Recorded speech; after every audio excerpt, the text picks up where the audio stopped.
Hey, good morning, you guys. Welcome back to the channel. It is a beautiful, beautiful morning up here in the mountains of North Georgia. Spring is upon us, and since it is Monday, I'm doing a really quick character warm-up, character faces. I like doing character faces.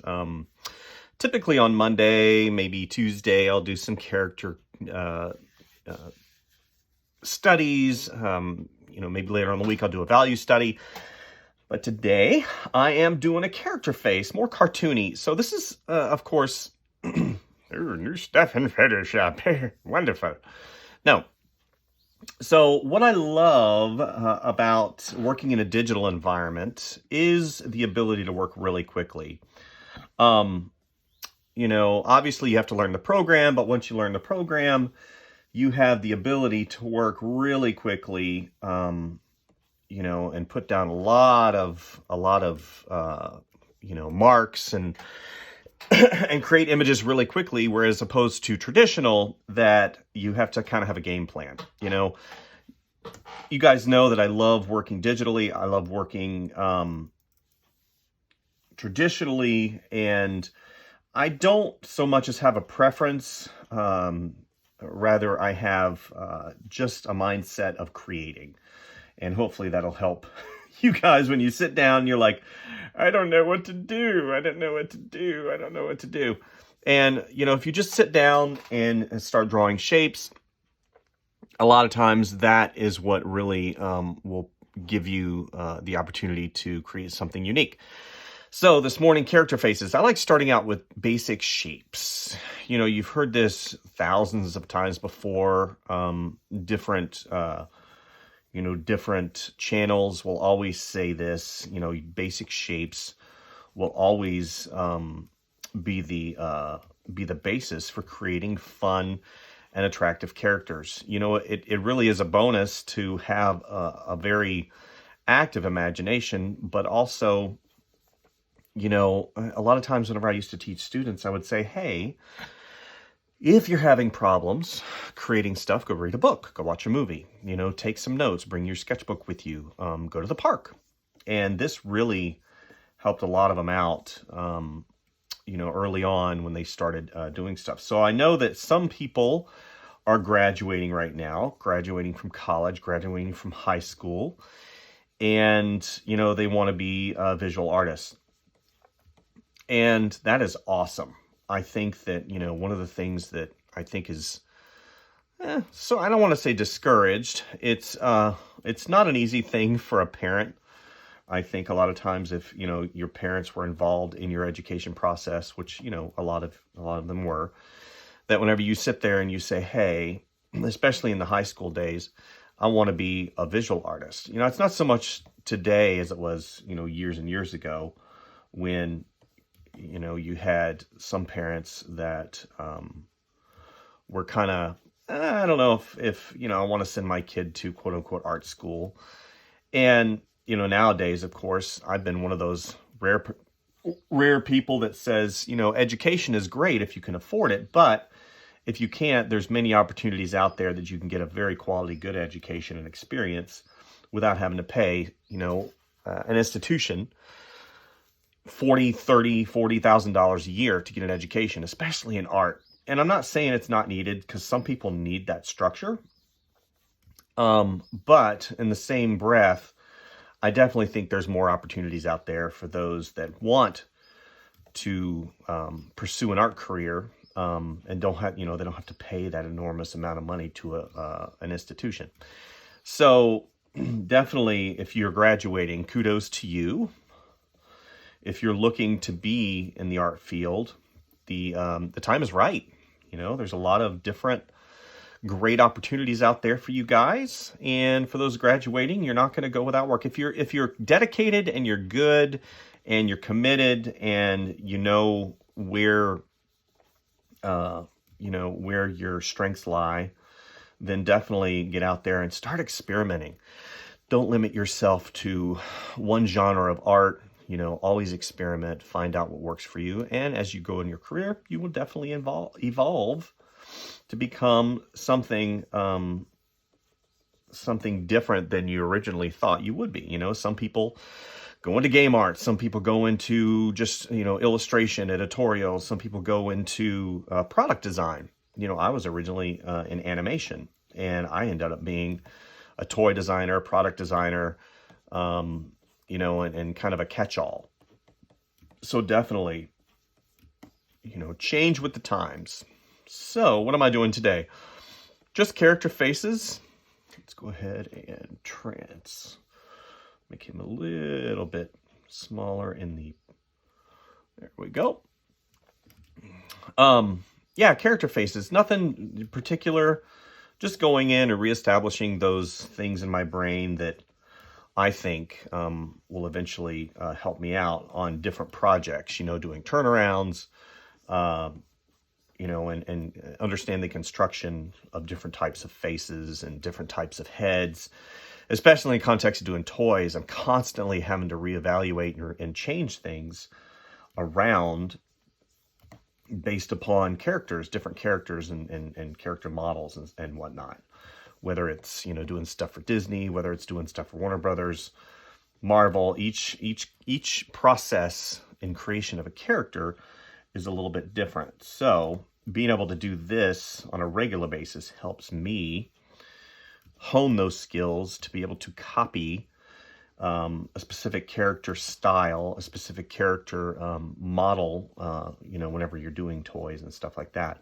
Because even though they may like what you do in your solo stuff, whenever it comes to product design, you have to be able to match stuff that's already in play, match stuff that's on model. And this helps me hone those skills. So, those skills of an artist. Skills of an artist. So, just literally going and remembering and adjusting is all I'm doing. Okay, so let's go ahead and get in the eyes. I'm going to be doing a short tutorial about the creation of eyes. And as you see, I do things in such a way that helps me understand the overall spectrum of the creation of the character, meaning what's the underlying structure? What is the, what is going on underneath? So that's why you see me draw a lot of times through stuff, the draw through. And it helps, again, that form factor that, as I talk and mess up all of my drawings, that form factor and getting something that's, in realism. We always want to have some semblance of realism, so people can relate. So let's go ahead and color this in, shade this in slightly. I am, of course, working in the digital environment today. This is the tablet that I'm using, for those of you who are interested, is a XP Pen Artist 22 HD second generation. This is one of their more budget tablets, but it doesn't skimp on features and quality. HD screen, 8,000 levels of pressure sensitivity. It doesn't have any, as you see, it doesn't have any quickies on the side, but this little device, and people ask me a lot about this. This is the XP Pen, and again, they are not a sponsor, but I love their products, and they're reasonably priced. This was priced at about $45. You can get it on Amazon. You can get it at the XP Pen website. This is a pre-programmable quick key device, similar to what Wacom sells or includes with some of their higher-end devices. And as you see, it's got a little place for the dongle. You pop out the dongle, you put a battery in it, you pop it into your machine, and in this case, I've got it in an all-in-one, and you program your keys to what you want as far as quick key goes. And this is really nice because my keyboard on my all-in-one is up here on the left-hand side, but I've got this on the left to where I can really just turn and burn and not have to worry about keep reaching up. Now, for the more complicated quick keys, or even putting in fonts or something like that, or typing, I obviously have to go to my my keyboard. But overall, this is a great solution and pretty inexpensive overall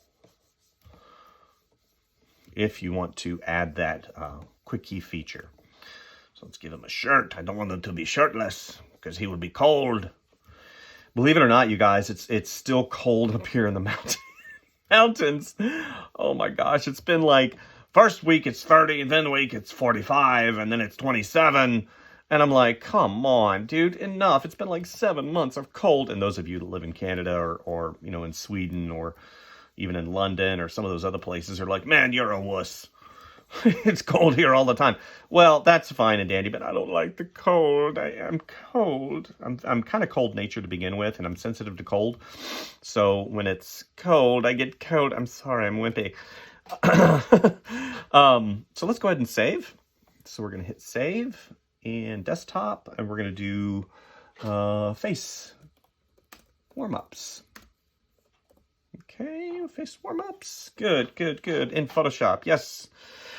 Okay, so how did I set my document up? Image size. I set it up at 22 by 12 because 22 is basically the diagonal diameter of this screen. It's 21 and change, and 12. So I just gauged. I didn't measure with a ruler. It's probably a little bit over 12. This is 12. It's probably like 15. So I just did 12 to make it easy.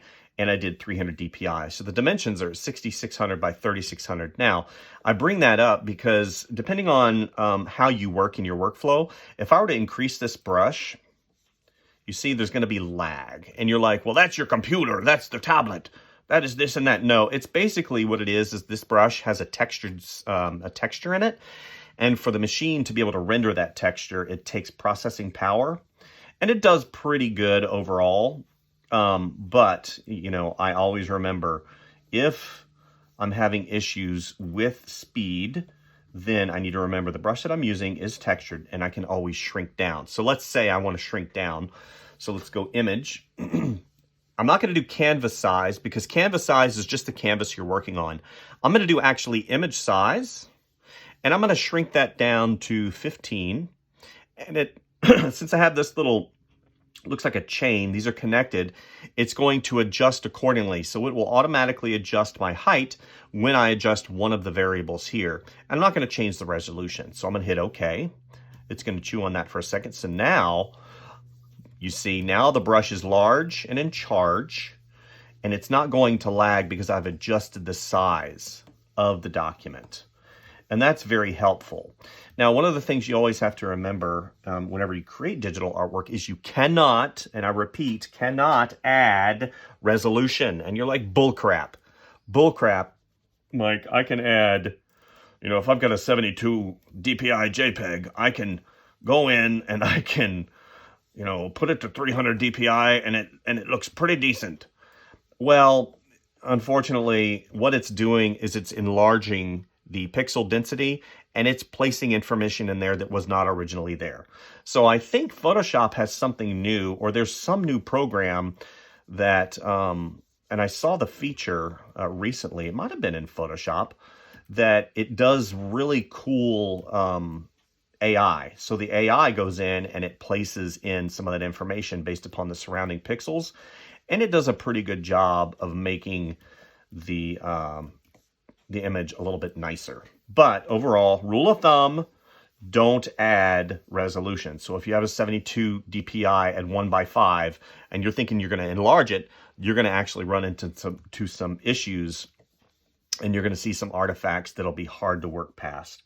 So I always tell people, I always say, give me the largest image that you can. And there are tricks and tips that I can utilize. You know, unsharp mask and some other things that help me. But overall, just remember, you can't really add pixel density and make it look really good. So there's a little pro tip for you guys. Let's go down to our other brushes here. Okay, I really like this brush. This brush is really nice. Make sure everything's good. Okay, so now we're going to shrink that up slightly. Okay, so what I'm noticing right now is the pressure is a little bit harsh. So I'm literally just letting the brush rest. So it's just resting, and I barely press a little bit. So I want to be able to have that a little bit firmer. Okay, so let's go, where is it at? Where's it on PC? So let's go down, pen tablet. No, we're gonna do XB pen. XB pen, no. Where is it at? Pen. It's basically the driver for this Clip Studio, Autodesk Sketchbook, Access. I wonder where it is. It's supposed to be running at all times. Oh, snaps. Okay, let's go here. Oh, there it is.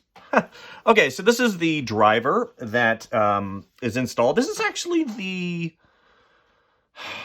beta driver. I received a new tablet recently, and I had to work around the standard driver because it was giving me some issues, and I installed this beta driver. This actually will give you, let's say I want to set and calibrate, so I calibrate. I don't want to calibrate because I've got it really dialed in, but what I really want to go to is the pen settings. So in Photoshop, and I can add, see, just like similar to this, I can add the hardness. So I'm going to go ahead, I'm going to jack this up right about there because that's kind of where I want it. The thing is once you do that, you have to hit OK. And it saves. So that's pretty cool. You can customize your, now this is interesting. What is this? That looks like a new kind of pen. There's an eraser on it. What? I didn't notice that. Oh my gosh. Okay, so I'm going to get this pen. I'm going to buy this pen, and we're going to take it through its paces because there's an eraser on it. That's always been one of the things that I don't like about the XP pen line. I always like flipping it around. And, you know, obviously you can, since I have this pre-programmed, I just hit this button, which is actually kind of nice. It reminds me of the Apple Pencil, but there's an eraser. Okay, so I don't mean to freak out about that, but that's the first time I've noticed that. Okay, so now if you're like, okay, well, how do you pre-program this? In the same driver window, you can go in pre-program stuff. It's so cool. You can tell what the roller does. You can, change what the express key does. And then what's really cool is if you decide, so now watch, I'm going to click this and all this changed because it's program specific. So you can add Illustrator, ZBrush, you can add Sketchbook Pro, you can add Krita, all those programs. And whenever you launch the program, it automatically pulls from the driver. Pretty cool, huh? So let's go back, make sure that we're okay. Okay, so let's go back. Okay, much better. It's got a much better pressure curve to it. This feels so much better in the context of what I am doing for this illustration.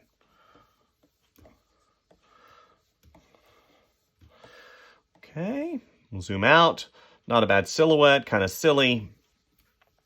All right, so now I'm going to go, and we're going to go, okay, so now we're going to add a layer for the second face that I'll be doing for you guys.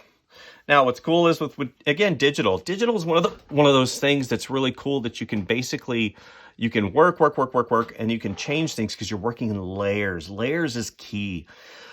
I'd love to teach you about layer management and how important layer management is. But again, this is just a warm-up, so we're not going to get into layer management. Just understand that you have the capability to create so many layers. You can create 300, 400 layers, depending on your document size. That's what's important. And, it's just a wonderful tool for, the digital or for the budding artist in general. So we're going to go with pen tilt. We're going to pin pressure, good, and taper. Okay, so as you see, with the 22-inch screen, you can facilitate some windows that are in there. Now, I don't typically like having this window this big, so what I do is I put it down to the side, and I typically have my brush settings and my history. And I've got my color palette up there. And that gives me a very large amount of real estate for me to go ahead and create the images that I want to create. Okay, so now let's hit save really quick. Now we're going to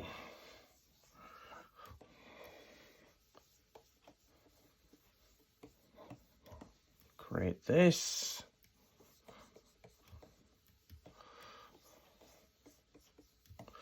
And you see the brush is a little small, so I'm increasing the brush size somewhat. And now what I'm going to do, since the head's going to be tilted back, we're going to have things, again, we're doing things in such a way that is simplified. We're not overcomplicating things, right? We're starting out with our simple shapes. We're moving into and starting to construct our head based upon the existing lattice work that we laid down in the beginning. You know, you can really create some dynamic images if you remember thinking three-dimensionally is key. Remember that you have the opportunity to be successful, but also don't fret the mess up. Man, I told my students, I said, one of the things that was really terrible that I saw a lot of whenever I was in college, and also, you know, even in my career whenever I worked at the studio, was the fret of the mess up. You know, you always want to be able to get that the first time. And the more you draw, the better you'll be. The more you draw, the more you'll get rid of some of those bad habits that we have that really work against us. And, you know, I always like to say fail faster. Fail faster. That's the one thing that you need to remember. So what am I drawing? I don't know. Right now, I'm just going in and creating a face. It may be a clown. It's going to be, if anything, it'll be a smiling clown. So we need to have that cheek come up. Have that right there. Okay. Maybe a little bit lower. Again, not being afraid to mess up.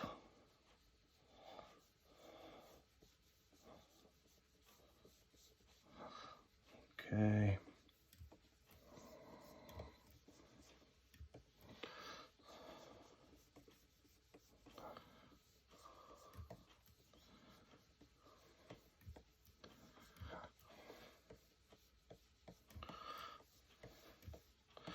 And you see what I'm doing is I'm not working in one specific place. And the reason for that is because I'm doing a little bit here, and then I do a little bit here, and I reference and I try to think about the muscle structure that goes over to the cheek. So if he's smiling, you're going to have these muscles that come up and are going to bunch up. It's like whenever you look at your finger and you bend it, and you see whenever you bend it, right here, here's the bending point right here and the bending point right here, and it pushes the flesh and the musculature out. So when you do things like this, just remember, you're going to have what's called, you know, the flex, the push and pull, the, you know, the squash and stretch. And that's a principle from animation, the squash and stretch principle. Okay. I'm going to go ahead and make this a little bit smaller. I tend to draw too big. And then I realize I'm screwing everything up. You're messing everything up, which is fine. Again, you know, I'm not trying to do something perfect every time. But, you know, as I go, I'm constantly changing. I'm constantly developing the illustration. Got that fat roll that's on the bottom. Okay, good. Got some chunkiness. Okay, so let's go back. Let's go ahead. Since the head is tilted somewhat, I need to go ahead and adjust his forehead so his forehead comes up and around.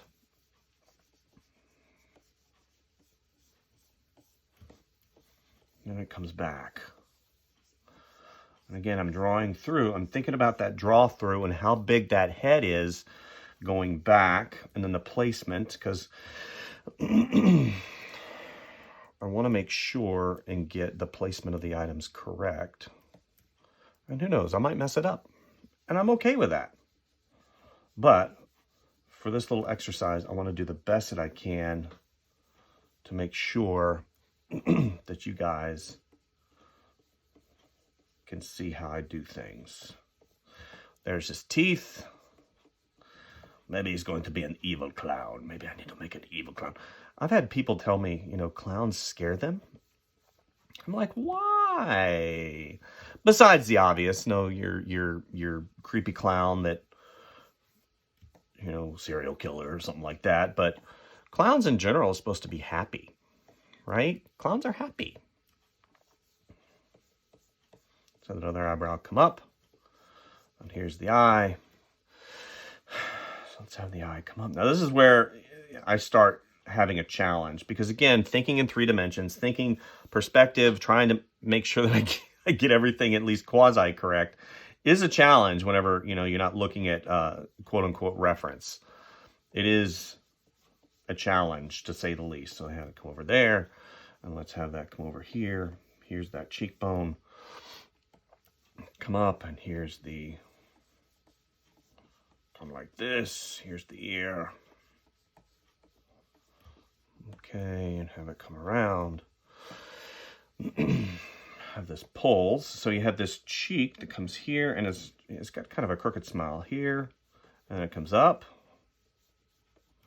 And here's that other. Kind of bunches around, right? Let's go ahead and have this out a little bit. Whoops, I did something wrong. I did something different. Let's see. Okay. Have this come around. Again, right now, I'm still trying to figure out that perspective, trying to figure out the placement of the items, because here's the eyeball inside the eye cavity. Here's the eyeball inside of that eye cavity. It's really actually like right there. I like drawing the circles. I like drawing the eyes inside the eye cavity because it'll really help me whenever I start actually drawing the eyes. There we go. Okay.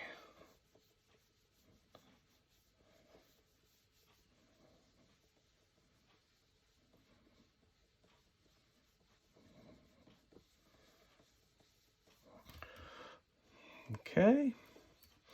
Another eye. So we're going to come around here. That's going to actually do this here. And then we're going to have that other eye come here.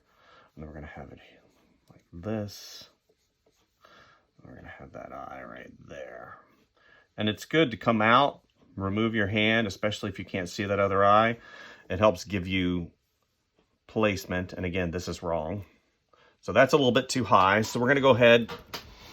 We're going to go backwards in time, which is awesome in the digital environment. So it's going to be lower because it's further away. We're going to have this actually come further, and we're just going to barely see a hint. And I didn't see that until I kind of zoomed out. And actually, I don't even know if you can see that one, but I'm going to go ahead and I'm going to fake it anyway. We're going to fake it until we make it.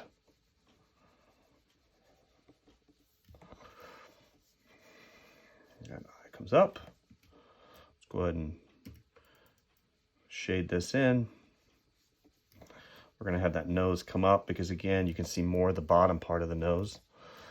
Okay, here's the inner part of the that eye right there. And then it's going to come over, and here's the other part right here. And we're going to come up.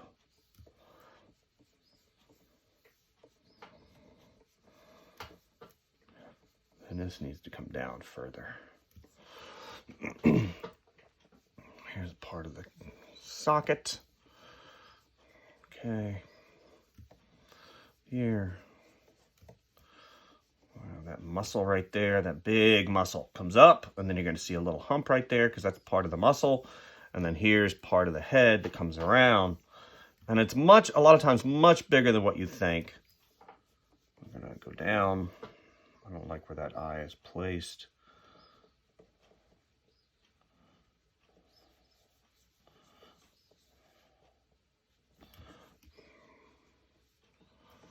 Okay. All right, so I'm going to make this. The chin is going to make a little bit bigger. It's going to have a little cleft thing that's going there, and then I believe this is messed up too. See, what I'm doing is now I'm making the adjustments. So the distance between the bottom of his lip, because I need to go ahead and put that in. Here's the bottom of his lip. And then we have this, but since I've foreshortened, I need to go ahead and put in this chin because it goes here, it goes in, and then it goes over. So I need to do the in, and I need to do right here. And here is kind of where the bottom part of his chin. Here's his jawline.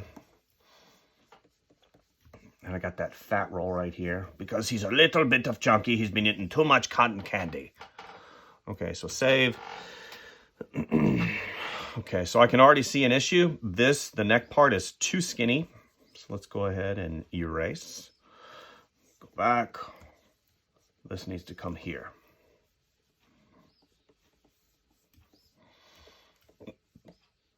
All right, I'm pretty happy with that so far. That is not too horrible. Okay, got to come up here, and then you've got these lines because he's smiling. He's like, "Whoop," and all this drags the skin this way. By the way, that was a technical term. The whoop.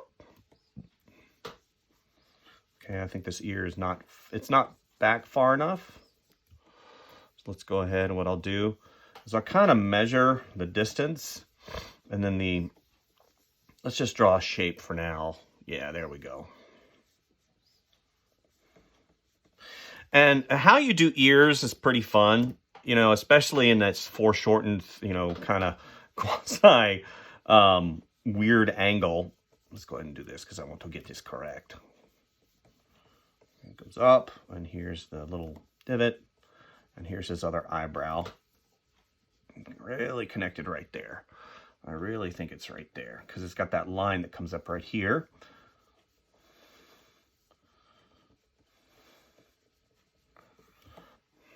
Okay, let's make this a little bit bigger. Go ahead and put in these eyebrows. Maybe I need to give him some fangs. Okay, so let's do this. Let's give him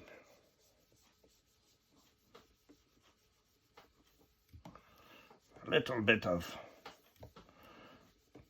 silliness. For those of you who grew up in the 80s, if you ever remember Bozo, the clown, this is, you know, his milieu, his preferred hairstyle, right? And it goes up like this. And remember, since we're thinking three-dimensionally, we've got these little lattice lines that help us. So what'll happen is these little hair things will be larger with more contrast, and I'll shrink my brush down, and as I get further away up to the top, then they're going to be smaller and less defined. Okay.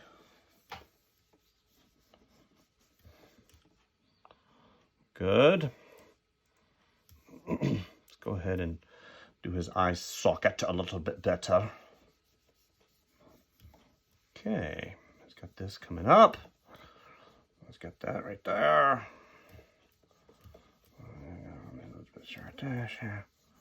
Make it head a little bit higher.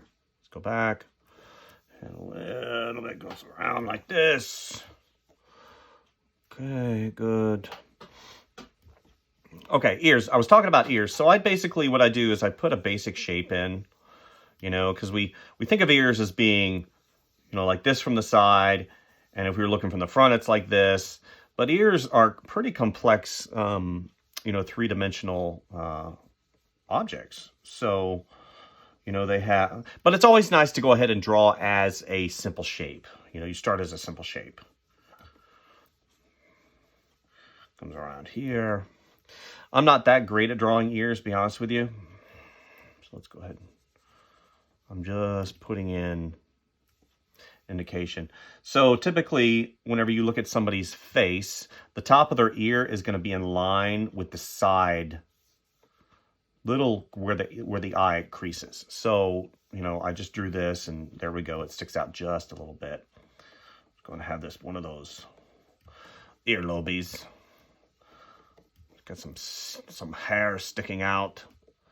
He doesn't look like he would cut you. So we're not going to see too much of the bottom. Let's go and do this. We're not going to see too much of the bottom teeth. Just a hint, because, you know, we're looking up at him. We're looking up. So it's going to be like this. Okay. go down like this. This is going to be colored in. Let's do this.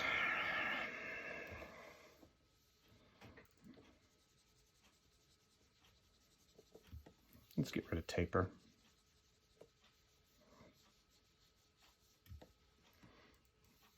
The less you draw the teeth, the better a lot of times, and it becomes that indication. This is the indication of the teeth. I'm not really getting in there, because if you do it too much, then suddenly he looks like he's got a mouth full of, I mean, there's too many teeth, right? So I like putting in the eye shine early, just because it gives the character a little bit of life.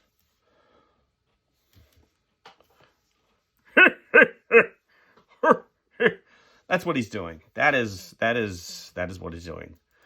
Okay, so let's do this. No indication there. He's got that skin that's pulling.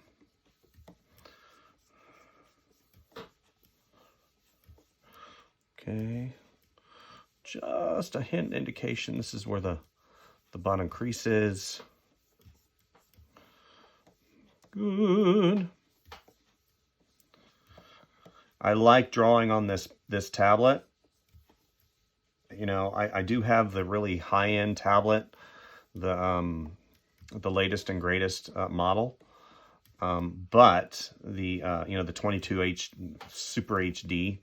But for some reason, this one, the feeling of it's different, and it might be, and this might be the reason. This is on a PC, and I've got the other tablet on the Mac. It might be just the way that it's interfacing, because my Mac is a little bit older, and you never know. Okay, so I'm going to go ahead and do his makeup really quick.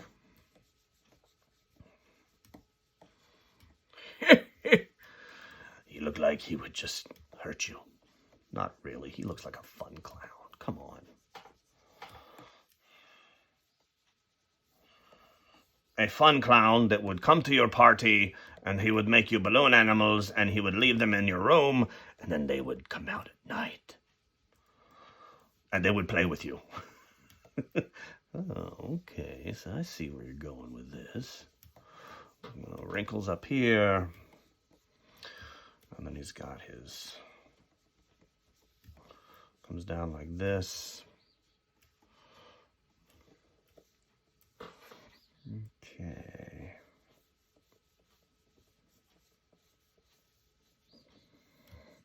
Okay.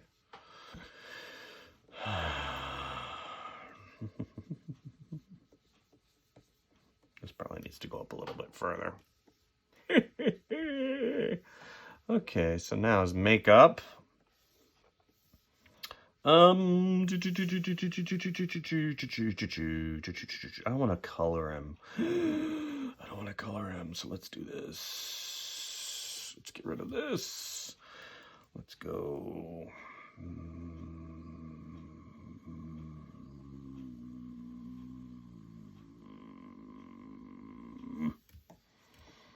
Okay, I'm going to go ahead and switch brushes to this. Now that I can shade this in pretty good.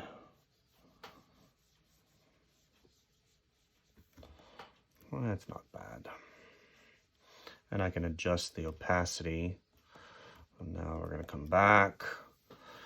We're going to...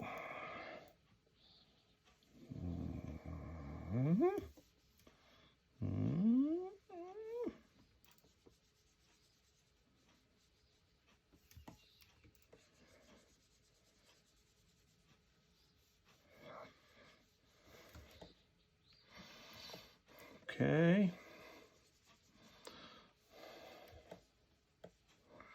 He's got to have a nose. I got to give him a big red nose. I messed that up, didn't I? Okay. Give him a hole on his chin. Okay. Now I'm going to give him a big red nose. Let's go ahead and get rid of this. Do a little bit darker. Or I'm sorry, a little bit less opacity, which is good. Okay. Did I add a layer? Yes, I did. Okay. Hit save. Go back to my sketching brush. Good, good, good. Go ahead and turn tilt on. Whoops. Shape tilt on. Okay. So let's do his.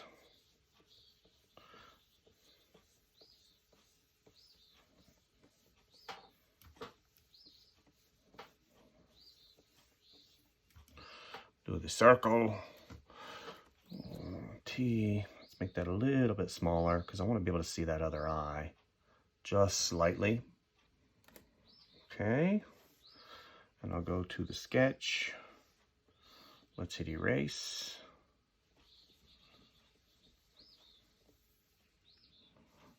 Okay. Go back. Turn taper off. And then, okay. And then E. Okay, now we're going to shade it a little bit, give it some textures.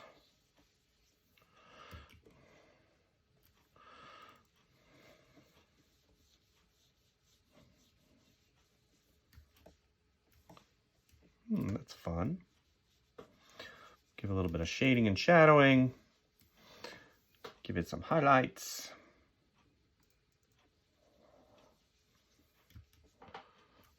Okay. All right, and then we'll put a little bit of shading and shadowing in there. A little bit smaller.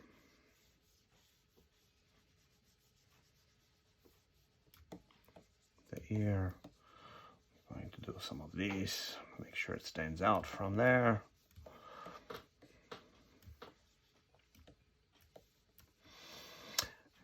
Okay, okay.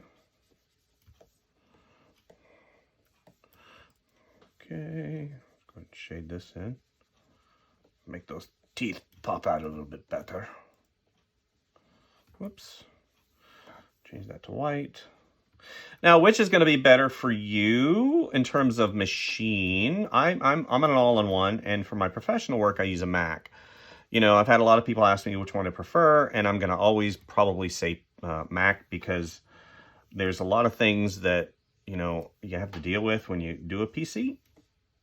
And that, you know, that's just something that the PC people enjoy. You know, updating your drivers, all the security updates, the machine updates. You know, Macintosh, unfortunately, Macintosh doesn't update their drivers enough. But on the other hand, I'm still, you know, I get to work and I have to deal with my machine doing things, you know, that I don't particularly want it to do at that time. And I got to wait, I got to do this.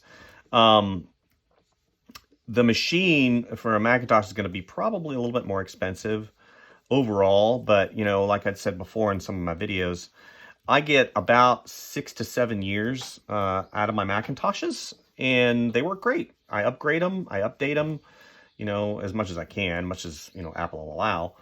But overall, you know, they're great machines. The PCs that I've had have been, you know, marginal, just okay. I've had some issues. I've lost files, some corruption, some other stuff, and I am pretty careful. I don't keep any files on my machine per se, work files. But, you know, for me, in my business model, I'll use a Macintosh for my professional machine and a PC for my fun stuff.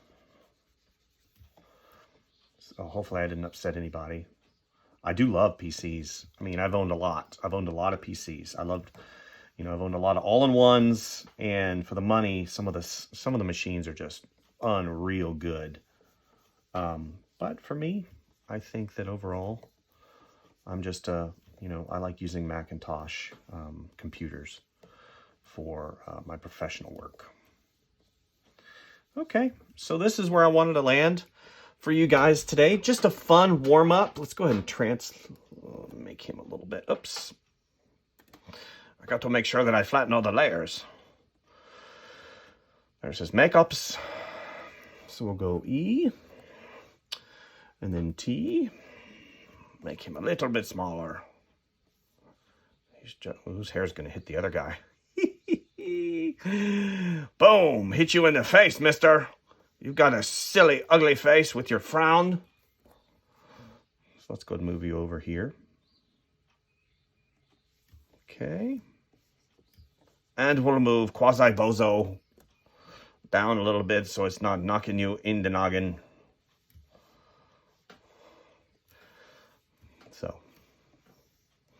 So that's all I wanted to show you guys today. Simple warm-ups, things that you can do to help better yourself, better your artistic prowess.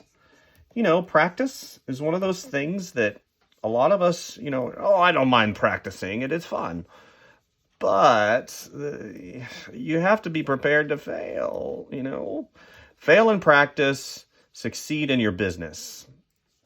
You know, I was at a restaurant the other day and, you know, with my family, and I think it was a new employee, but he had messed up and he didn't charge the customer for something. And the manager came over and he said, if you do this again, I'm going to charge you for your mistake. And I'm like, oh, it broke my heart because, you know, we all make mistakes.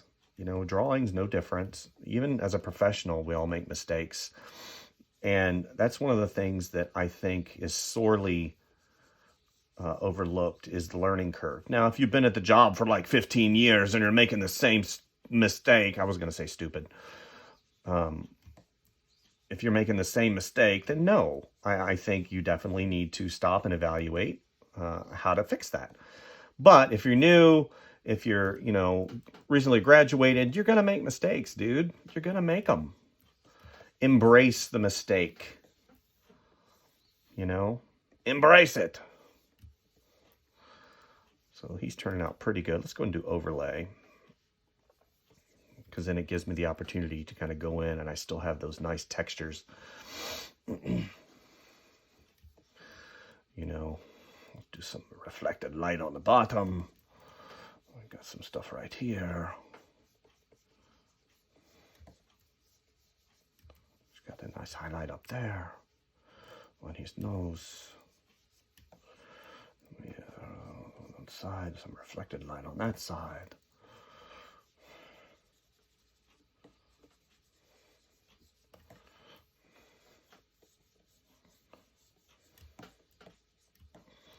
And all the highlights over there.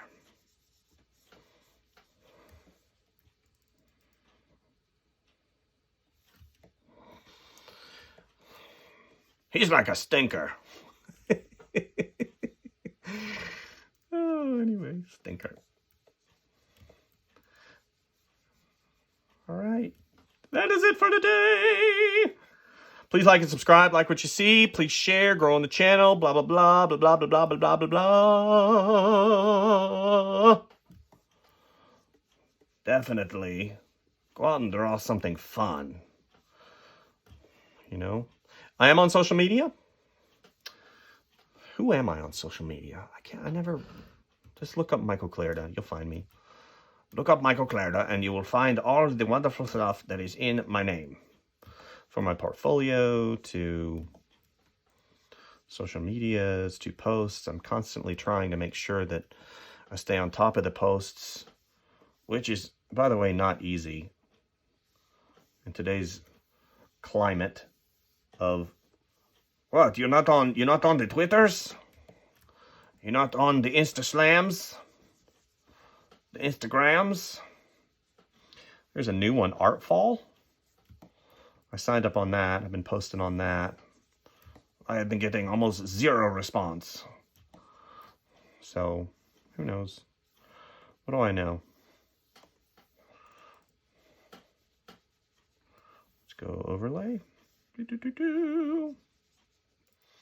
some highlights. Make sure this is nice and light right here, and then it fades off, and then we get the highlight right here. We get some highlight in his hairdos.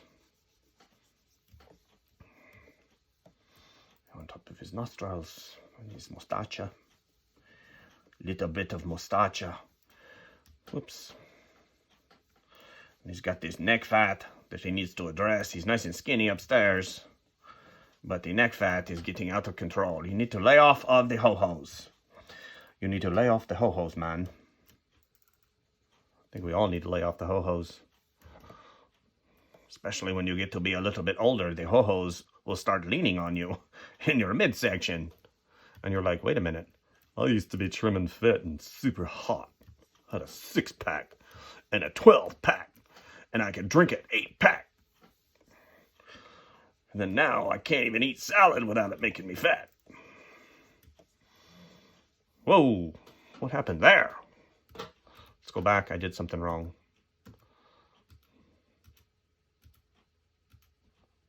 That doesn't make any sense. It's okay, I just do this.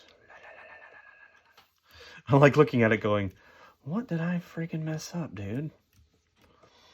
So these are the warm-ups for today. Hopefully you guys enjoyed. This is the second closing. I'm so stupid. Anyway, thank you guys, and we will see you soon. Incidentally, as a last little quip here, I recently, everybody's asking me what brush I use. Okay?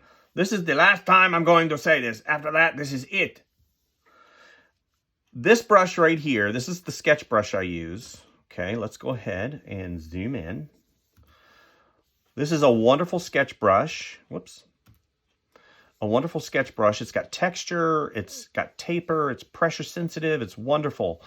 You can download this brush for free at creatureartteacher.com, and I had people tell me, oh, it's no good. You can't get it for free anymore. I think you can. And, I don't want to disagree with you or anything like that, but, you go there and you have to wait for the pop-up. So go to creatureartteacher.com, wait 15, 20 seconds. If you have your pop-ups blocked, unblock your pop-ups. There's a pop-up that comes up and it says, sign up for the newsletter and you will receive the PDF and you will receive the free brush pack, which includes this brush. You will get all of these brushes right here. Aaron Blaze, he's also a YouTuber. Aaron Blaze Custom Brushes 1. This includes the Pastel C, Pastel B. It's got splatter. It's got some really great brushes that I think, you could definitely use in your illustration work. But that Pastel C is wonderful for sketching. So go and download it, creatureartteacher.com, and give Aaron some love. He's a great guy. He's a great teacher. Some of his video series are kind of just because, like your Procreate. He didn't go into the minutia of Procreate. He used it as Photoshop. And, he's a traditional artist that went digital, and he doesn't really focus on the technology side and doing all the things that, people do in Photoshop. And that, you kind of take... If you want to learn how to draw, color theory, characterization, animation, watercolor, and all those really great things that are in traditional art, definitely go to Aaron. If you want to learn how to use Photoshop, Aaron uses it in the context of creating art. He does and painting, and he creates brushes. But learning all the intricacies and the windows and all that other stuff, that's not what his real main focus is. His focus is on how to train you how to draw, how to appreciate art, learning the principles of design and all those wonderful things that, you would learn in school. Photoshop is one of those things that, you have to kind of learn. You just learn. You just sit down and you play around with it, and everybody uses it different. And definitely give Aaron some love. Buy some of his, and I'm not affiliated with Aaron Blaze, but I think that he's definitely got a great channel. Check him out. He pairs up with great artists, all the time, and they do they do tutorials together. They do, I recently got one of the tutorials from Tim Hodge, who was also a Disney animator. So definitely give him some love, and you can get a free brush. You get his free brushes, guys. And he sells lots and lots of brushes. So definitely give him some love. So that's all I want to show you for today. Thank you, guys. We'll see you soon, okay? Bye.